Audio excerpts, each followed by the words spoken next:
There's a crocodile with a clock in its stomach chasing you, and it could easily turn you into a tyrant. It can turn you into a tyrant or a cowering victim or a hero. Those are the options fundamentally. So, and that's the Gorgon looking at her own, the Medusa looking at her own reflection, you know, Mother Nature with the head full of snakes, you know, a terrifying vision. And that's actually to some degree an archetype that men get confused with women. And you know, that's the witchy part of women, and that's the part that's attractive, but rejecting. And so many men are petrified by women. They won't approach them at all. They have no idea how to talk to them. They're just petrified into immobility. And that's way more common than you think. And so that breeds resentment like you wouldn't believe, you know. That's the problem too. If you're chronically rejected by people, it's often because of your own insufficiencies. You know, whether that's cowardice or lack of social skills or whatever it is. It's like, you can't just brush it off as, oh well, you know, no one likes me, but really I'm okay. It's like, no, wrong. If everyone rejects you, there's probably something wrong. And it's probably deep and difficult, and it's going to be horrible to fix. And so, this isn't a trivial problem. It's not a trivial problem at all. And so, you know, that's Mother Nature for men too, because from the sexual selection point of view, if they're not selected as a mate, nature has taken them out of the game, right? And so, you know, people don't really like that. They're not that happy with that. And so, but getting all whiny about it and then getting violent is like, that's just not really very helpful, although it's very common. This is Lynn Isabel. An evolutionary arms race between early snakes and mammals triggered the development of improved vision and large brain in primates, a radical new theory suggests. These are old representations. I really like this one. This is, I don't remember, I think it's Greek, but it doesn't exactly look Greek. It might be older. It doesn't matter anyways. You see, it's the same thing, same idea as Graham's dream, right? It's like there's this thing that exists, this multi-headed snake, and it's got this infinity problem. It's everywhere. That's that little circle down there. And the problem is, well, what do you do with it? You cut off one head, 7 more grow.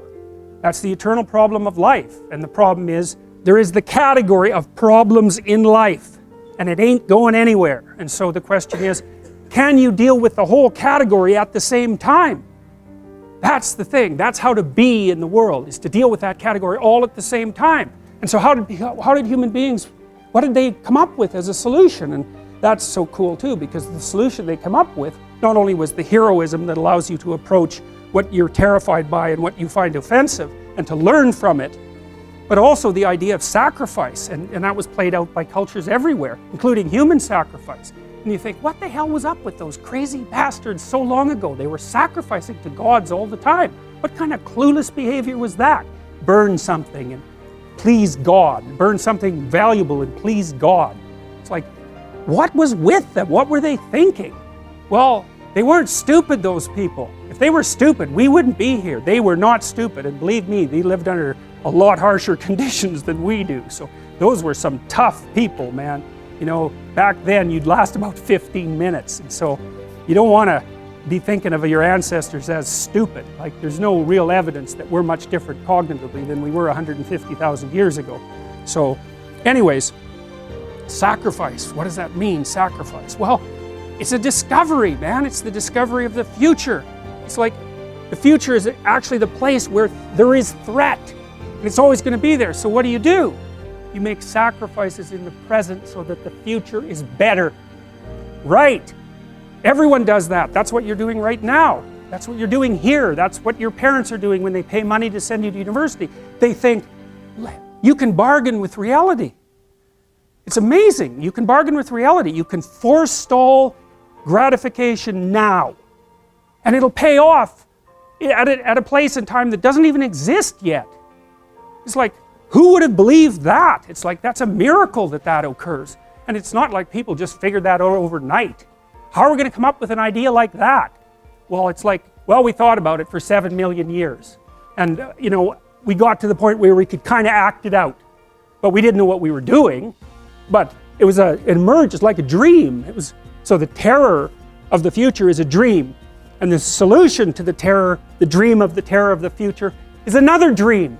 And it comes out in mythology and in fantasy and in drama, where you act out the sacrifice. And then it's a step on the way to full understanding. So we can say sacrifice now instead of doing it, you know, although we still do it. It's just not concretized like it used to be.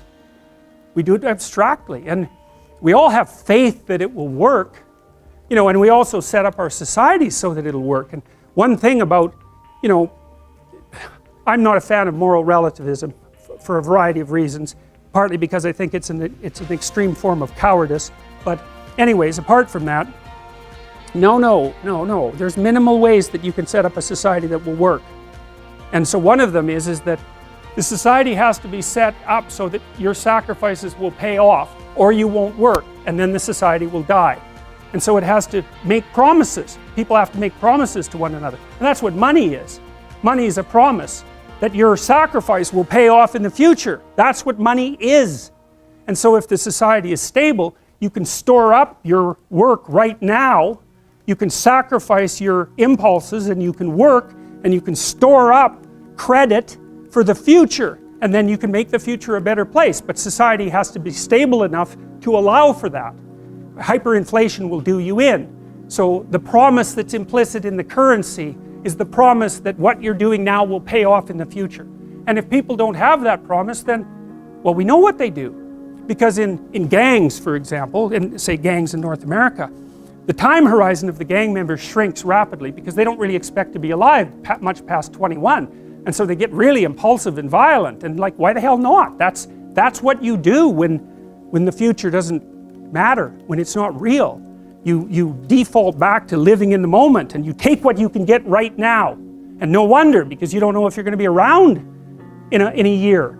And you get whatever you can while you can bloody well get it. And that's like anarchy, that state. And so you don't want to live in, some people like to live in that state because they're really wired for that, you know. And so they're much more comfortable in those conditions. They're kind of like warrior types, I would say, in some sense. But, you know, for most people, that's just, well, that stress will just do you in, you know, the stress of a life like that. That's a pretty horrible picture, the one on the right, I think. And, you know, it's a creepy picture. And don't you think? It seems like a creepy picture to me. Yeah, and so that's Quetzalcoatl, if I remember correctly, who was an Aztec dragon god.